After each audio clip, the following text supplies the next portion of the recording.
Hello, everybody, and welcome back to MentorZ. Right now, we're continuing our interview with Nathan Harris, and last we left off, Nathan was expressing that his time spent building his foundations, that being his bars and his restaurants, were like his own college.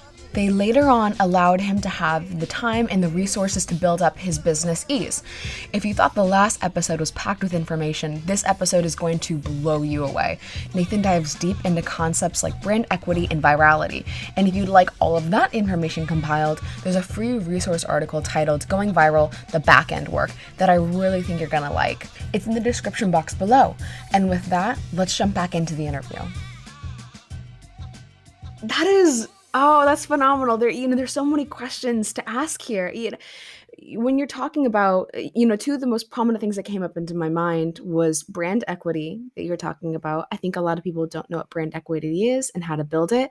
And then also you said, hey, everything that I have done in the past several years has all been on Post-it notes, and it all happened because I said it was going to happen. Mm-hmm. The real question in there is, how did you make it happen? Mm. Was it thorough planning? Was it just the sheer drive to figure it out on the spot? What was it for you that really stuck and worked? The thing that stuck and worked is something that I knew was timeless, right? When the things that are timeless is that you're always going to have to first start with a purpose, a brand, and a mission, right? And then from that purpose, brand, and mission, you go into building a brand and like a look and a feel and a color profile. That's all standard business. Then from there, you go and see, prior to that, you also see the audience. Is there an audience for this, right? Is there actually a market? And how have others done it in the past? And how can I do it better or different? Or what we like to call better, faster, cheaper solutions, BFCs. Once you've got that all figured out, the next stage is how do you attract them? That attraction for me was, all right, I'm going to build a core brand, which is the product and service that we offer, but it will not be the nature of our messaging. The nature of our messaging will be lifestyle driven because purpose and lifestyle is what makes people choose their careers, right? So we created Life with Ease. Life with Ease would be the brand and ease would be the solution.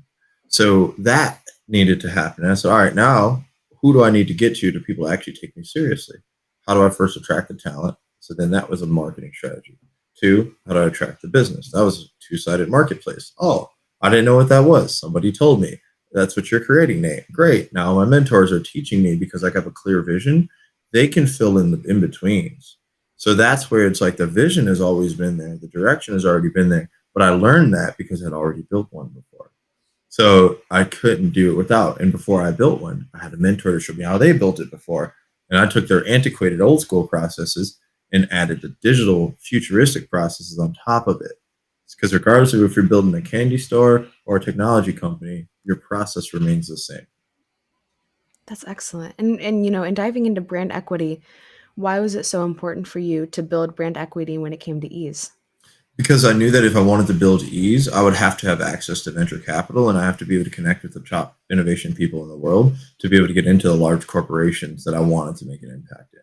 And to get there, only there's less than a 0.1% chance of making it, right? I mean, there's billions of people in the world, and the companies that I applied to be a part of, they only choose like 5 a year, right? So like, think about that. It's like, all right, well, highly unlikely. Well, it makes it a lot more likely if I give them the key things that they look for before they invest.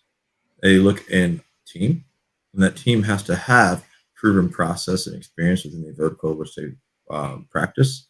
Two, have you managed large teams or capital? Have you raised capital? Do you understand legal? Do you understand the political landscape? I didn't know any of that. So I had to first go ahead and say, all right, I'm going to get right behind someone that's looked up and a leader in a community. I'm going to learn from them, being associated and aligned with them, and being in places where the people I care about work and eat was important. So I did that. I went on golf courses with people twice my age. I went to dinners and meetings, and I didn't have any friends that were even under 30. It was like, I have some, but I mean, people I work with, way over my age. But it was so great. And they started to believe in me more. They started to watch me grow up from 5 years, 7 years. All of a sudden, by the time that I said, hey, I'm starting a new business, they didn't even look at my freaking pitch deck, nothing. Here's $500,000 because we already believe in you, right? It wasn't, and yeah, I've already built a business that was multi-million-dollars. I mean, our first business, we put $3.5 million into a bar district, in a bar that Everyone thought that was stupid. That's like 7 times any other bar. And then it led to the Milwaukee Bucks, all these big things. But the biggest thing was I had proof that Mm, if I ask for 500 grand, what's that compared to what I've done in the past? That's really where brand equity comes into play. It's do you have a proven process? It's not about how many followers you have. It's about what is your portfolio? What have you done? If you can show that, man, you will be able to raise money and build businesses for the rest of your life. that is You only got to do it phenomenal. once. So one and done, right? Some of those things take years, One and though. more. Goodness. One and more. Yeah. So it's it. I like that. I like that. When it comes to a lot of these podcasts are focused towards the younger generation. Some of them don't even know what they're doing, which is Oh completely yeah. fine. I'm not there either sometimes. You know, how, but how did you start building your portfolio at such a young age? I know that you started off with the restaurant, Mhm. but what led you to that decision and how did you build up from that? Yeah, it's all weakness, right? I was Mhm. working as a bar back, loading. I was literally, this should never happen, but me being a sponge, working at UPS, frontline supervisor and training supervisor, and at nighttime I work in nightclubs. And I'm just the dude that's supposed to pick up bottles, wash cups, and be fast. And you're not popular, nobody knows you, whatever. But on the side, I'm a hip hop dancer, right? I had this audience I had. So I would go and I would just do my job. But every time I do my job, I'm like, man, these promoters are not that good. This place is empty. That's impacted my money and everybody around me, and probably so is the ownership. Because if I'm not making money, they definitely aren't making money. So I let that go on, and they opened up this new bar, and I was part of that one as well. And all these bars I kept going to, I'm like, man, like their processes are just bad. I wonder why. And I started realizing it's because all they had was a vision, but they didn't have the experience, right? And these things like social media and stuff didn't exist when they were building their businesses. So if I just brought that to the table, then I could probably do a better job. So let's start collecting information. I took 6 months to collect information, and all of a sudden, while doing that, I also was watching how drinks are made, everything else. So I quickly, within a year, went from a bar back to a bartender to a promoter to leading and running all the marketing for all the locations because I took that problem, put it into a PowerPoint, and I asked the ownership, could you just take a look at this and give me one chance? Mm. And if I fail, screw it. I'll stay a bar back or you can fire me. But if I succeed, I want to take this over. So my very first event, I increased sales by over 100%. Took them from like $5,000 a night to like $15,000 in one night. I made $1,000 in one day because I set up a commission structure they never thought I was going to hit. And after that, they were like, okay, we're going to hire you to do all of our locations and we will be your biggest client. But what it took was taking the time to research, strategize, understand what was valuable to the business and the things that were made it weak. And don't tell them that. You just say, hey, all these things are working great, but I see an opportunity for more. So my goals align with the corporate goals, right? So, or my consumers' goals. So it's all Mhm. about research, aligning the value propositions, and then learning and doing the best that you can. Because I had never actually done what I told them I was going to do. It was really me just being like, yeah, I hope I'm right. But once I got it, I was like, all right, well, my name is on the line. If I don't do this, I'm gonna be a joke forever around the city. Like I put my whole face on the flyer. Like I was like, I have to make it. So it was really a lot of gift to gab and a lot of work. That's it. I mean, that's pretty much the resounding thing I can say is it's always going to be a lot of work. But if you have a plan, you're willing to pivot, you will always figure it out. Yeah, no, the more you say it, the more I feel like re-listening to it and writing it down, having a plan, building a plan, strategizing, taking the time to, and then implementing it and then watching it flourish because you did Mhm. so much back end research. Oh my gosh, it sounds almost magical, especially when it comes to especially when it comes to virality. I Mhm. know that you have such an in-depth knowledge of the science of virality. And I don't really even know where to start when it comes to that. Maybe a question could be, how do you make something go viral?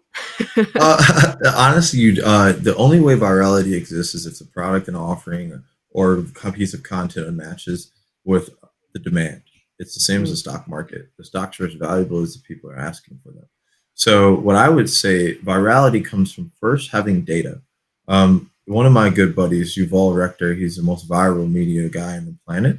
Have you ever heard of First Media? Blossom So Yummy. I mean, every single one of those top down food videos and stuff, that's Yuval. And he taught me how to understand virality. and how to build things like that. And that was from the consumer side.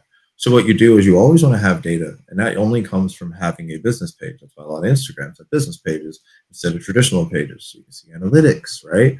So then to reach that scale, you have to either run paid traffic or have a partner distribution network.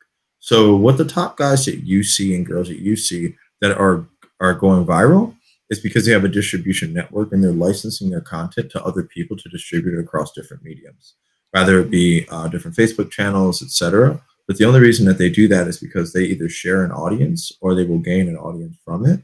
And that's really going to be the key to more of an organic virality that generates income for you. It has to be, and that content quality has to match what they typically expect. That takes a lot of work, takes a lot of branching out and designing a plan and creating an email list and then notifying them when the content's distributed, and setting up, like maybe it's a one-off, we call PLC, proof of concept with a partner, and tell them, hey, I'll do my best to make this for you. Go. That's what I do with all my content. That's how you see me being partners and sponsors of all these large conferences around the world. I'm simply saying, hey, I'll create content, you distribute it. In exchange, I get reach, and so do you. That is amazing. Not a lot of people think about the science behind it and how it Mhm. works the way it does. Someone else in your life who has also done a killer job at marketing themselves and becoming one of the best in the country, if not the world, is Cyan. I would love to know a little bit more about Cyan and her work. She's really awesome in the beauty space. Her whole vision was how can you make more money than just being a stylist in a chair? And she's a really, really special person. Not many people could make $200,000 a year doing hair, and she was able to do it at a young age, right? But at a certain point, your hands are going to give out, your body's going to give out, and you have to switch from being a stylist to being an educator. And that's the direction that she's going and has gone. And we started off with the plan. It was I'm platinum blonde, and so does my audience, and I want to find the best products in the entire industry and represent them. So we asked those individuals, we asked those different people, really what they look for in content, and she started creating that content for them, following the same strategy that we just talked about in exchange for a fee and for exposure. By doing that consistently and creating a scalable plan and putting a little bit of paid traffic behind it, she was able to reach millions of people online, drive business into their funnel. And once we were able to show that proof, we asked for more and said, if you want us to really scale that, then it's going to come with a little bit more commitment. And they said, great, because we're also trying to commit more. We just wanted to find the right person to take this seriously like we do. And that's really what happens. And then those negotiations and those contracts get a little bit more in depth. There's a little bit more into the game, becomes more like a business kind of almost after that. But it's what you asked for, right? It's not always going to be motivation, sunshine, rainbows. It's going to be also some, I would say, grit and data and logic. It's the camera part. That's only like 30 minutes. The rest of it, the days and months of work, it Mhm. is so much back end that people just don't understand. But the end game after we build this brand, build this identity, is she's going to actually create her own products, all branded under her, and those should be launching in 2021 with a really awesome partner network that will really take her out of the chair and to making other people better in it. Yeah. You guys both especially know how to build a brand, and you were completely right in saying that a lot of people don't know what goes into the back end. Yes, creating those videos may take you 30 minutes of time, but everything that goes into the back end, what specifically for the novice, the person that wants to start Mhm. something, what is everything that goes into building a brand, especially online?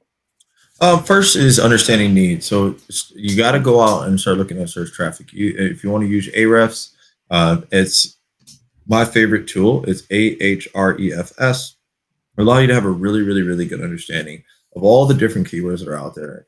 It'll allow you to put your site in there, see where you rank for them, and just get a data-driven perspective. Stop focusing so much on dancing on your camera and focus more on the data, and then create the content for that demand. Like I am specifically going into being a resource for HR education, and online. That's what we call the Ease Academy. But in order to build that, I had to say, all right, well, what are the things that people are looking for? Well, for instance, all right, well, they're looking for how to create a more inclusive workforce.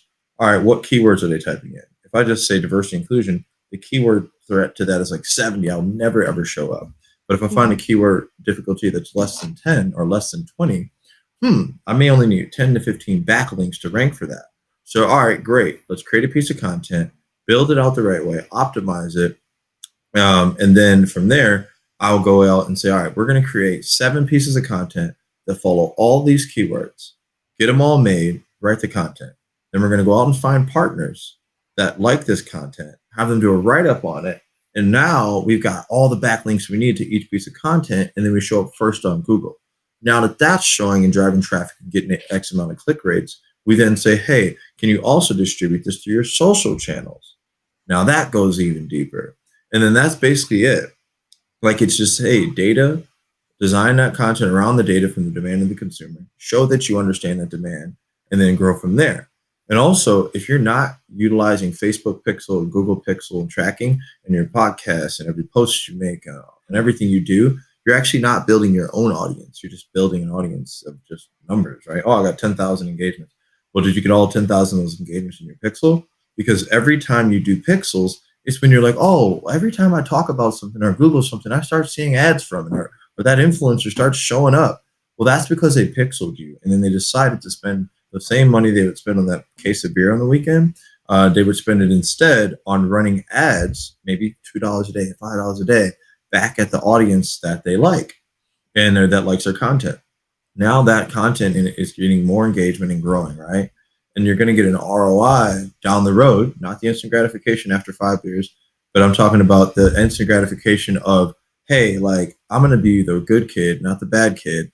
And I know it's boring right now, but guys, when I'm 22, I'm going to be banking. I'm going to have a big brand, and you're just going to be graduating from college if you do. So that's where the thought process is. It's like, it's going to take really, really, really, really diving deep. It's going to take a lot of your free time away from the fun stuff you want to do. But I promise you, it's much more fun being rich at 25 instead of being broke. Oh my gosh, and I know that you can attest to that. Nathan, you are a wealth of wisdom. You are a wealth of knowledge, and thank you so much for coming onto the podcast. I apologize that we're running out of time. No Where worries. can everyone find you and your work and talk to you? I think the best way to find me is just go to itsease.com/academy. You're going to see everything we have there, vlogs, content, podcasts, me on talking like I do right now, all right there, itsease.com/academy. If you want to find me on social, it's just Nathan D. Harris. All right, Nathan, thank you so much for being on. No problem. Thank you. Thank you so much for taking the time to listen to this interview series. I would love to know some of your best takeaways. You can find me easily on LinkedIn or Instagram just by searching Ava Wettrick, and I'll happily get back to you and have a conversation. If you really enjoyed this episode, please feel free to leave a rating in iTunes. That act will compound in ways that I can't even imagine. As you have just found a mentor here, go out into the world and see who you can be a mentor to today.